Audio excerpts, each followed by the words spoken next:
Hola a todos, ¿cómo vamos? El día de hoy vamos a ver cuáles son los paradigmas que nos han implantado en nuestras mentes a nivel económico. Para eso vamos a dar inicio recordando los nómadas que fueron los cazadores y recolectores. Ellos tenían algo particular y era que tenían un tipo de comunismo primitivo y era el trabajo en equipo. Al pasar el tiempo empezó a pasar que quien no tenía tierras, que fue en la era pues, del feudalismo, prácticamente tenía que trabajar para el señor feudal.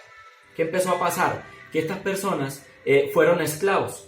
Entonces fueron hombres atados a la gleba. ¿Qué era la gleba entonces? Eran unos asentamientos alrededor del castillo donde la gente cultivaba, producía, pero empezó a pasar lo siguiente.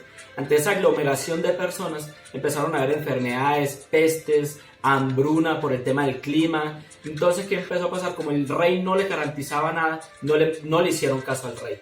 Las monarquías se dividieron y empezaron unas guerras. ¿Qué pasa?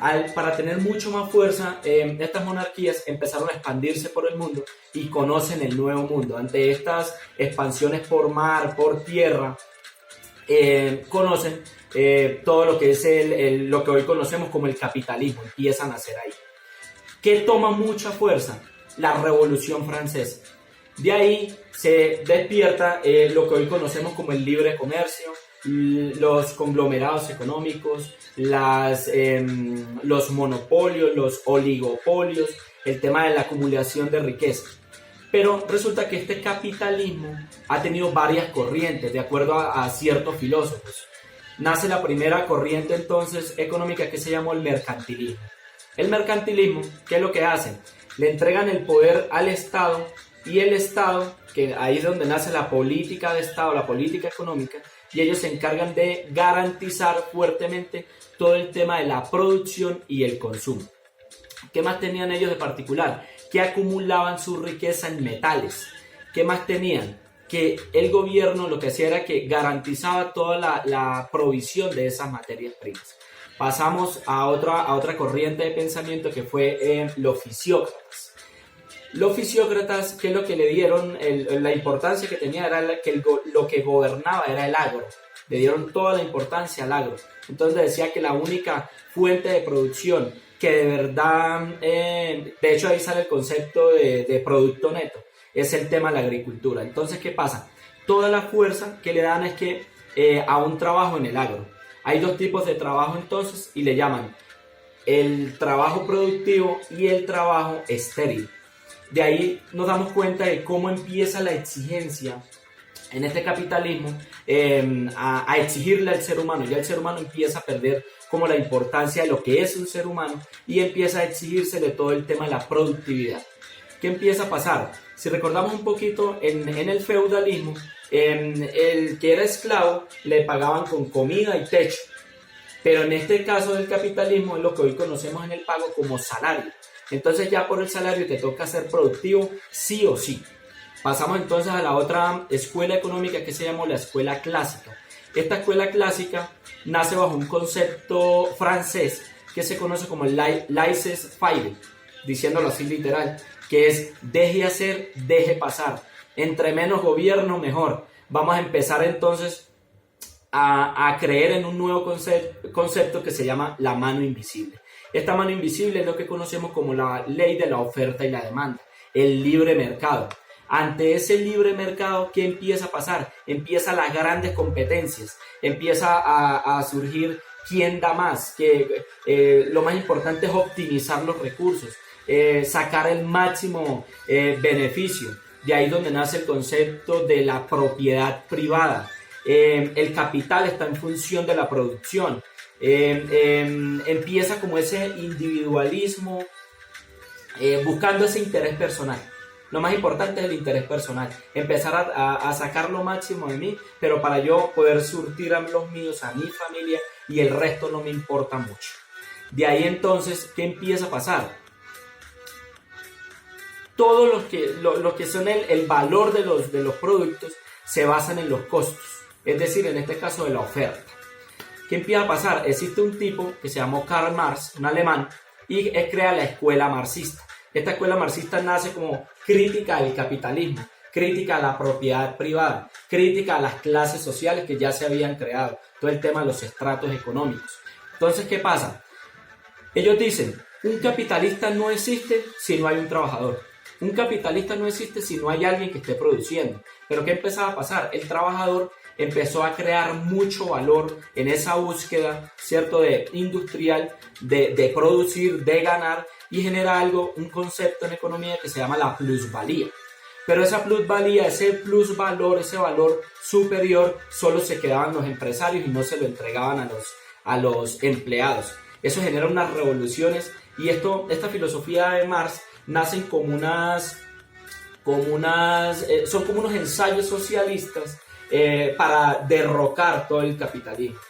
Pero hay algo particular ahí, y uno de los sistemas socialistas que recordamos fue la Unión Soviética, la URSS. ¿Cómo se cae la URSS? Es increíble que se cae porque el ser humano, con su individualidad, no pudo trabajar en la colectividad, donde todos pudieran entregar su talento y pudieran como mejorar la vida de todos. ¿Qué empezó a pasar entonces? Que nace una nueva corriente, y que al mismo tiempo, porque estas corrientes se iban dando en el mismo siglo XVIII, siglo XIX, siglo XX, iban surgiendo, y nace toda la escuela neoclásica. Esta escuela neoclásica fue prácticamente la que le metió matemáticas a la economía. ¿Qué decían ellos? Hay que optimizar las ganancias a bajos costos. Nacieron tres escuelas, dentro de la misma escuela, tres corrientes, que fue la inglesa, la francesa y la austriaca. En otras palabras, le dan mucha fuerza al libre comercio, a la apertura de mercados, se empiezan a estudiar todo lo que es la utilidad y empiezan a estudiar al consumidor. Ahí es donde nace el concepto de la psicología del consumidor. Lo más importante es el consumidor, cómo reacciona ante los productos. Sigue avanzando y nace una nueva corriente que es revolucionaria. De hecho, se considera que es el máximo pensador en economía de todos los tiempos, y fue John Maynard Keynes. El keynesianismo, se conoce pues la corriente. Este keynesianismo, ¿qué fue lo que dijeron? Listo, el Estado se va a encargar de hacer un control de la economía. ¿Cómo nace entonces esta filosofía? Para controlar un problema grave del capitalismo, que son los ciclos económicos. ¿Qué pasa? Para esa época ya existían prestamistas, prestatarios, habían bancos y empezaban todo el tema de las crisis. De hecho, desde el siglo XVII al día de hoy han habido más de 20 crisis que nos han llevado pues a sumergirnos a escasez, a guerras, a hambrunas, enfermedades, pestes, pandemias. Han habido muchos conflictos ahí. ¿Qué empieza a pasar? Él dice que el desempleo, Keynes, el desempleo no es por la escasez, sino por la falta de compradores. Entonces, ¿qué es lo que hay que hacer con la gente? Hacer que compre. Así no tenga que compre. ¿Quién tiene que garantizar eso? El gobierno. ¿El gobierno qué garantiza? El gasto público. Como lo hemos aprendido en todo este proceso, él se endeuda. Al gastar, hace mayor contratación, que es lo que hace que la gente, al tener más dinero, aumenta la demanda, todo el mundo empieza a comprar. Si empieza a aumentar el consumo, aumenta la producción. Si aumenta la producción, pues los empresarios van a contratar más personas, aumenta el empleo, y si hay más empleo, ¿qué empieza a pasar? Vuelve y aumenta el consumo, y hasta ahí estamos todos bien, supuestamente. Pero ¿qué empieza a pasar? Toda esa economía está basada en el crédito, está basada en la deuda. ¿Qué empieza a pasar entonces? ¿Qué consecuencias tenemos ahora? Que hay alta inflación. Ya hemos visto que hay alta inflación, hay concentración de la riqueza, solo pocas personas son ricos. Eso genera pues más, como hemos visto, más desempleo al haber más inflación. Hay mercados donde pierden más competencia en relación a otros países, donde vuelven menos competitivos. Las energías, por ejemplo, han tenido altos costos. Ha generado crisis económicas, como lo dije ahora. Hay un desplazamiento forzado, hay desigualdad, hay sobreendeudamiento.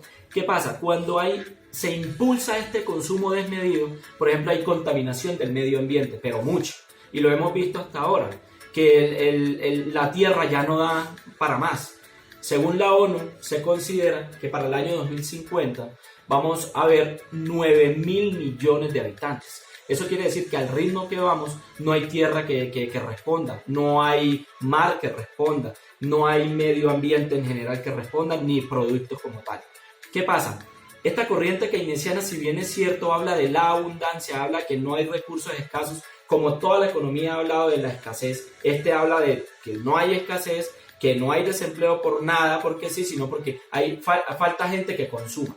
Básicamente es eso. Entonces nos vendieron, ahí nace una idea de que el éxito era el que más tenía, el que más poseía, el que más compraba, el que a mí me importa el resto, lo más importante es mostrar en redes sociales lo que vemos al día de hoy. Lo más importante es tener, lo más importante es mostrar títulos, lo más importante, a mí no me importa el resto, ¿sí? Ante esta problemática, a finales de los 90, nace un concepto demasiado poderoso, y es que es muy similar a lo de Darcy, y es el neoinstitucionalismo. ¿A qué apunta esta nueva corriente filosófica? Llevarnos a que haya cero corrupción, a que haya más justicia, más igualdad, más equidad, ¿cierto? Entonces, si ustedes se fijan cómo ha pasado toda esta corriente económica, ¿qué nos ha llevado toda esta filosofía económica? Pasar de la esclavitud a tener unas ganancias. Esas ganancias para mostrar quién podía producir más. Eso nos hizo que nos separáramos como humanidad. A partir de ahí, con ese dinero que nos ganábamos, empezamos a consumir desmedidamente, no importaba todos los efectos colaterales que había. ¿Y qué empezó a pasar? Que nos llevó a una situación donde el ser humano se desconectó totalmente del tema espiritual, del tema emocional, del tema de la naturaleza como tal.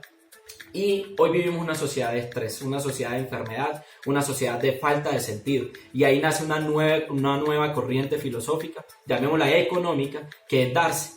Que la visión de Darcy, ¿cuál es? Elevar la conciencia hacia una humanidad más amorosa, próspera y feliz. Acá lo más importante es que trabajamos en la administración consciente de los recursos, no es un consumo desmedido, es un consumo consciente.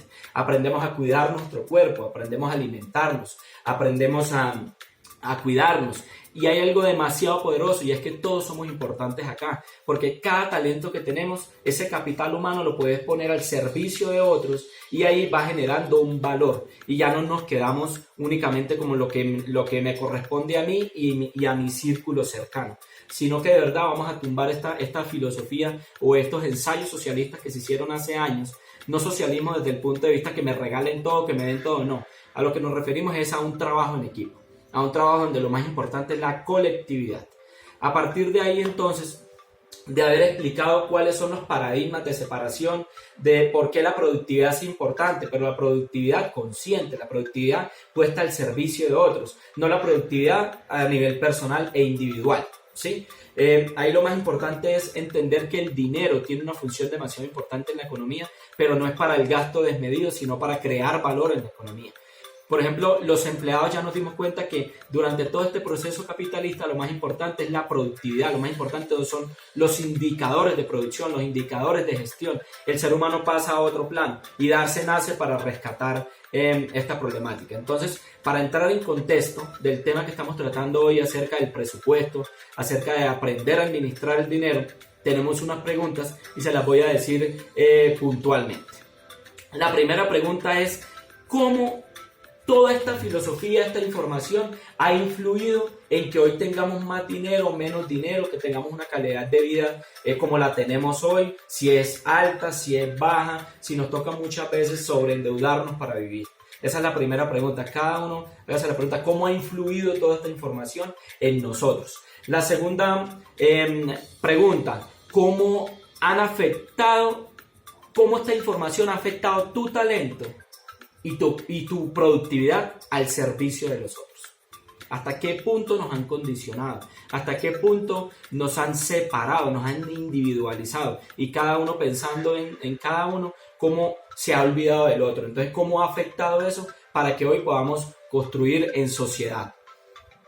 Vamos a recordar, el tercer punto es: vamos a recordar 3 experiencias que hemos tenido durante la vida que se nos han dificultado para trabajar en equipo, sea en el trabajo, sea en el colegio, en la universidad. Cada uno piense 3, 5 experiencias que digan: listo, ¿qué fue lo que dificultó que pudiera trabajar en equipo.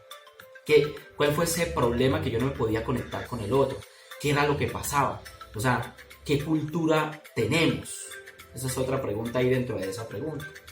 Entonces, este espacio o este corto video era para explicar en términos generales. Obviamente, las corrientes filosóficas son mucho más profundas, tendríamos que entrar en detalle a estudiarlas una por una, pero a grosso modo lo que trató fue eso, ¿sí?